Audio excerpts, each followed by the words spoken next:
discuss about the movement of force, and this movement of force is also named as torque or couple.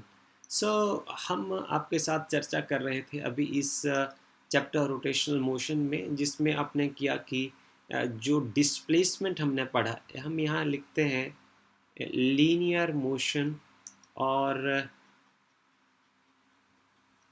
यहाँ लिखते हैं हम circular motion.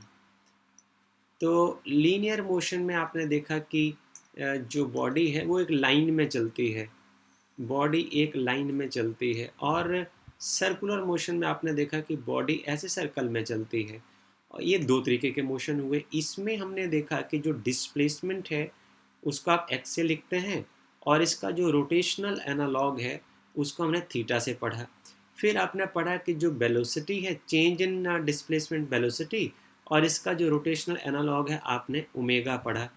और उसके बाद हमने पढ़ा कि जो लीनियर एक्सेलरेशन है, लाइन में जो एक्सेलरेशन होगा, ये सब वेक्टर क्वांटिटीज़ हैं।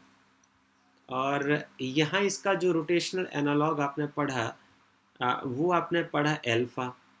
ओके, अब सवाल हमारे पास ये है, सवाल ये है कि जिस तरीके से हमारे पास डिस्प्लेसमेंट का वेलोसिटी और एक्सेलरेशन के रोटेशनल एनालॉग है, उसी तरीके से जब हम फोर्स लगाते हैं तो फोर्स का रोटेशनल एनालॉग क्या होगा, ये सवाल है। हम ये प्रॉब्लम हमारे पास आई कैसे, उसकी हम आपके साथ थोड़ा सा चर्चा करते हैं, फिर हम इस टॉपिक के ऊपर आगे बढ़ते हैं। उदाहरण के लिए आप ये देख लीजिए कि आपने दरवाज़ा देखा है, और दरवाजे को आपने बहुत बार बंद भी किया है, खोला और बंद किया है। हम दरवाजे का डिज़ाइन जो है वो आपके साथ यहाँ बनाते हैं। कुछ आपके साथ एक सवाल पैदा करने की कोशिश करेंगे हम, और फिर आपको समझाने की कोशिश करेंगे कि यहाँ से हमने क्या क्या सीखा। ये रहा दरवाज़ा, और इस दरवाजे के ऊपर यदि आप इसको बंद करने के लिए फोर्स लगाते हैं, ये इसका हुआ axis of rotation. This sky blue part is the axis of rotation. So यदि आप इस दरवाजे को बंद करने के लिए इस पॉइंट के ऊपर कोई फोर्स लगाते हैं, आप जानते हैं दरवाज़ा बंद नहीं होगा। ओके, कोई फ़र्क नहीं पड़ेगा। आप इसको प्रैक्टिकली इस वीडियो को देखने के बाद कर भी सकते हैं। और एक एंड इसका ये आउटर एज है, यहाँ से यदि आप फोर्स लगाएं, यदि यहाँ से आप दरवाज़ा बंद करने के लिए एक फ़ोर्स लगाते हैं, तो यदि सेम फोर्स लगाते हैं आप, तो यहाँ से दरवाज़ा जल्दी बंद हो जाएगा। यहाँ से यदि आप वही फोर्स लगाते हैं तो दरवाज़ा धीरे बंद होगा, और यहाँ से आप सेम फोर्स लगाते हैं तो दरवाज़ा और धीरे बंद होगा, और यहाँ से आप सेम फोर्स लगाते हैं दरवाज़ा बड़ी मुश्किल से बंद होगा, और यदि आप बिल्कुल ओरिजिन पर लगाते हैं, एक्सिस ऑफ रोटेशन पर लगाते हैं, तो दरवाज़ा बिल्कुल भी बंद नहीं होगा। ये आप प्रैक्टिकली कर सकते हैं। दूसरा केस देखिए, ये रहा आपका एक्सिस ऑफ रोटेशन, और इस एक्सिस ऑफ रोटेशन से हम इस पॉइंट का एक जो डिस्टेंस है उसको हम r लिख देते हैं, और फिर हम दोबारा फिर से इसकी चर्चा करते हैं। देखिए, ये रहा आपका अप्लाइड फोर्स, ये रही डायरेक्शन ऑफ आर, मतलब लेंथ। इसको आप कह सकते हैं कि ओरिजिन से और आउटर एज के बीच का जो डायरेक्शनल वेक्टर है, वो पोजीशन वेक्टर है, तो उसको हम आर वेक्टर से लिखते हैं। देखिए, यदि आप फोर्स को इधर को लगाते हैं, फोर्स लगाने के अलग अलग तरीके हैं। यदि आप फोर्स इस साइड को लगाते हैं, दरवाज़ा तब भी बंद नहीं होगा। दूसरी केस, यदि आप फोर्स ऐसे लगाते हैं,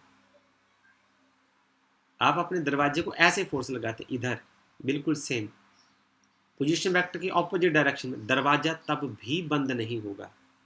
सो इन सब चीज़ों को देखते हुए हमें रोटेशनल मोशन में एक बात समझनी है कि ऐसा कौन सा फिजिकल पैरामीटर है जो दरवाज़ा बंद करने का मैथमेटिक्स हमें दे सकता है। सो हम इस मैथमेटिक्स को समझने के लिए हम आगे चर्चा जारी रखेंगे, और यही जो रोटेशनल एनालॉग ऑफ फोर्स है उसी की बात हम यहाँ करेंगे। अब यहाँ हम लिख देते हैं कि this rotational analogue this is called torque. यही टॉर्क है, एक वेक्टर क्वांटिटी है। इसके नाम, ये जो वर्ड है इसको आप टाउ कह सकते हैं, और इसको हम नेम से बोलेंगे टॉर्क, इसका दूसरा नाम मूवमेंट ऑफ फोर्स, जो टॉपिक का नाम लिखा है, और आप इसको कपल भी बोल सकते हैं। अब हम इसकी चर्चा शुरू करते हैं। इसके लिए आपको मेरे साथ अगले पेज पर चलना होगा और फिर हम इसको मैथमेटिकल लैंग्वेज में अब इस सारी कहानी को लिखने की हम कोशिश करेंगे। और ये रहा वो इमेज एनसीईआरटी का, जिसकी हेल्प से हम आपको समझाने की कोशिश करेंगे। और आप ये 100% अपने मन में भरोसा रखें कि आपको हर बात समझ आएगी। देखिए, जो हम धक्का लगाने की अभी बात कर रहे थे, तो उसके बारे में हम थोड़ी चर्चा करते हैं कि फॉर एग्जांपल ये वो पॉइंट पी है जहां आप धक्का लगा रहे हैं, और ये पॉइंट ओरिजिन है, ये उसकी उसकी एक्सिस ऑफ रोटेशन है। इसको आप मान लीजिए जो जेड एक्सिस है, ये उसकी कोई एक्सिस ऑफ रोटेशन है।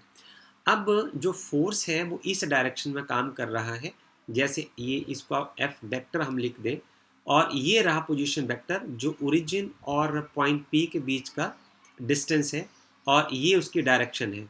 इसको हम ऐसे आर वेक्टर कह देते हैं। सो जिस फिजिकल पैरामीटर की हमने बात की, मूवमेंट ऑफ फोर्स और टॉर्क, टॉर्क को हम डिफाइन करते हैं कुछ इस तरीके से कि जो टॉर्क है, ये एक वेक्टर क्वांटिटी है, और इसको हम लिखते हैं ये आर वेक्टर और क्रॉस एफ वेक्टर से लिखा जाता है। ओके, अच्छा, सवाल ये है कि इसको हम आगे लिखें, this is the cross product of two vectors. So इसको हम ऐसे भी लिख सकते हैं r F sine theta and some n cap, क्योंकि वेक्टर क्वांटिटी है तो इसकी कोई एक डायरेक्शन जरूर रहेगी। इसको हम ये फार्मूला यूज करते हैं इसमें, a vector cross b vector is equal to magnitude of a and magnitude of b, और दोनों वेक्टर्स के बीच में जो एंगल है और ये उसकी जो डायरेक्शन रहेगी। अब यहाँ देखिए कि यहाँ हमारे पास जो आर क्रॉस एफ है, तो ये जो एंगल थीटा होगा वो आर और एफ के बीच में होगा। तो आप यहाँ देख सकते हैं हम इस एंगल की बात कर रहे हैं, आर और एफ के बीच में ये है वो एंगल थीटा जिसकी हम बात कर रहे हैं। अब यदि हम इसको थोड़ा सा और तोड़ मरोड़ के लिखने की कोशिश करें और ऑपरेशन जैसा करें, तो इसको हम ऐसे ले सकते हैं कि जो टॉर्क है उसको आप ऐसे भी तो लिख सकते हैं ना, मैग्नीट्यूड में हम लिखते हैं सबसे पहले, बाद में डायरेक्शन की चर्चा कर लेंगे। हम इसको ऐसे ले सकते हैं ना, देखिए जो टॉर्क है उसको हम ऐसे भी तो लिख सकते हैं R sine theta into F, ऐसे भी लिख सकते हैं। आप इसको ऐसे भी लिख सकते हैं आर और एफ साइन थीटा। आप इसको खोलेंगे तब भी ये बन जाएगा, इसको खोलेंगे तब भी ये बन जाएगा। और यहाँ से समझना बड़ा इम्पोर्टेंट है। देखिए, हम इसको आगे प्रोसीड करते हैं।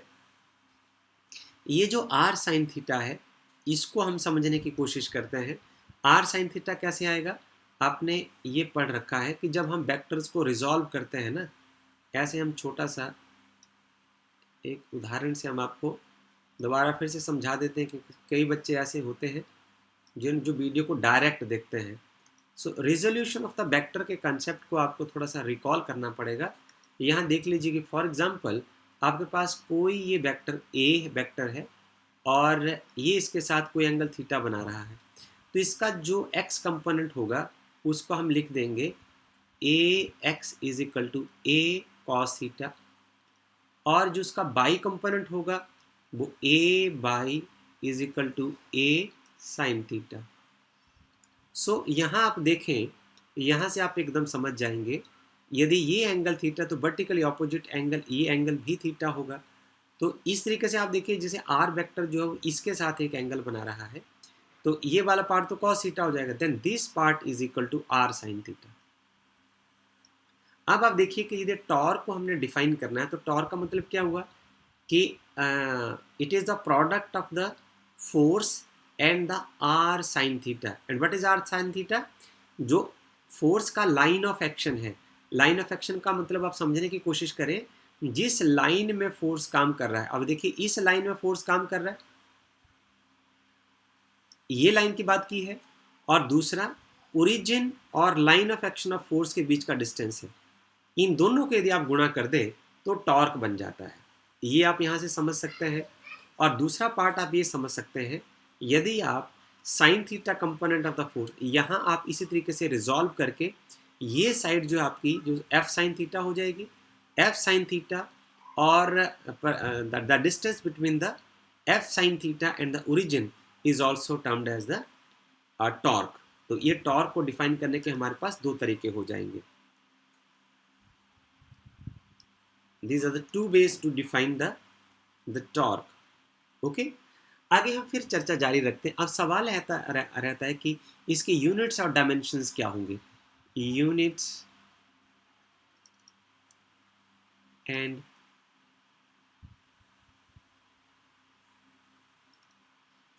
डायमेंशंस क्या होंगे। तो जो टॉर्क है हमारे पास, टॉर्क होता है हमारे पास, जैसे हमने लिखा are F sine theta, right. तो इसके जो यूनिट होंगे, मैं इसको ऐसे लिख देता हूँ, इफ़ थीटा इज़ 90 डिग्री, और या ऐसे लिखूँ यहाँ से, torque is equal to R vector cross F vector. So there is the involvement of this displacement and the force, this have the unit newton metre. और इसका यदि हम डायमेंशनल फार्मूला निकालेंगे तो इसको आप एल से लिख सकते हैं, और इसका डायमेंशनल फार्मूला हो जाएगा एम एल टी माइनस 2। तो ये आपके पास आ जाएगा L and M L T minus 2 which is equivalent to M L two T minus 2। ये इसका डायमेंशनल फार्मूला होगा। ज़रा ध्यान दीजिए, ये जो यूनिट्स हैं वो वर्ग के भी होते हैं। ये जो डायमेंशनल फार्मूला है वो वर्ग का भी होता है। इसका मतलब क्या हुआ, इसका मतलब क्या ये हुआ कि टॉर्क और वर्क एक ही क्वांटिटी होती है? नो, जो टॉर्क है वो एक वेक्टर क्वांटिटी है। See the difference. टॉर्क को यदि हम लिखें तो वह टॉर्क है, it is a vector product of two vector quantities. Vector product का मीनिंग हमने एक्सप्लेन किया था कि वेक्टर प्रोडक्ट इसको इसलिए बोलते हैं क्योंकि जब आप इन दो चीज़ों को का प्रोडक्ट निकालेंगे तो आंसर फिर वेक्टर ही आएगा। Okay, this is the vector product of two vector quantities. Torque is the vector product of two vector quantities. While so जो work है, this is the scalar product of two vector quantities. इसमें भी force into displacement है, यहाँ भी force into displacement है, but this is the vector product and this is a scalar product. Scalar product means no direction at all. So scalar product of two vector quantities is always scalar. Always scalar means यहाँ magnitude तो होगा but no direction. इस result में क्या है, magnitude भी है plus direction भी है। ओके, इस केस में क्या है, मैग्नीट्यूड तो है बट नो डायरेक्शन। इसमें डायरेक्शन की कोई इंफॉर्मेशन नहीं होगी, इसलिए जो वर्क डन है वो एक स्केलर क्वांटिटी होती है। हम आगे चर्चा जारी रखते हैं। हम आगे बात करना चाहते हैं कि टॉर्क जो मैक्सिमम और मिनिमम कब होता है। अब देखेंगे कि जो टॉर्क है वो मैक्सिमम कब होगा। Torque is equal to R F sine theta. Torque किस किस चीज़ पर डिपेंड करेगा कि जैसे हम उदाहरण के लिए आपके साथ डायग्राम को फिर बनाने की कोशिश करते हैं। ये रहा वो आपका एक्सिस ऑफ रोटेशन और ये रहा आपका दरवाज़ा।